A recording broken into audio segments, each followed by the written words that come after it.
انك مفخره عز وهبه، يما تركيا عريبه السلايل تستحق المدح وحروف العذيبه، يا الامير الفارقه بين المثايل، يا الغلا والمدح من وين ابتدي به، لجمالك او طبوعك والخصايل، فيك زين الحور واوصافك عجيبه، مرد اصيله من نسل الاصايل، بنت شيخ قرمي حلل الصعيبه، من قبيله ترتقي في كل طايل، يا الغلا والمدح من وين ابتدي به، في جمالك او طبوعك والخصايل،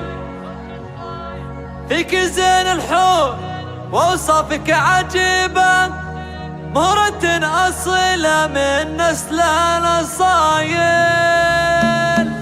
والله إنك مفخرة عز وهبة، يما تركيا عريبة السلايل تستحق المدح وحروف العذيبة، يا الأمير الفارقة بين المثايل، يا الغلا والمدح من وين ابتدي به، لجمالك أو طبوعك والخصايل، فيك زين الحور واوصافك عجيبة، مهرة أصيلة من نسل الأصايل، بنت شيخ قرمي حلل الصعيبة، من قبيله ترتقي في كل طايل، بالكرم والجود مدتك رحيبة، ما تشابه مدتك الا المخايل، وابو تركي شيخ له قدر وهيبة، الكريم الشام شيل الثقايل، فكر بالطيفان ونشهده بالطيبة، ما يقلب بالصحون الا الجزايل، فاتح بيته وجاره يعتني به، فحبيب الكل كسب الجمايل، وفي بناتهم ترى وصف عجيبة، نورها اللي زينها فوق المثايل، والحالة بريك واصف رهيب،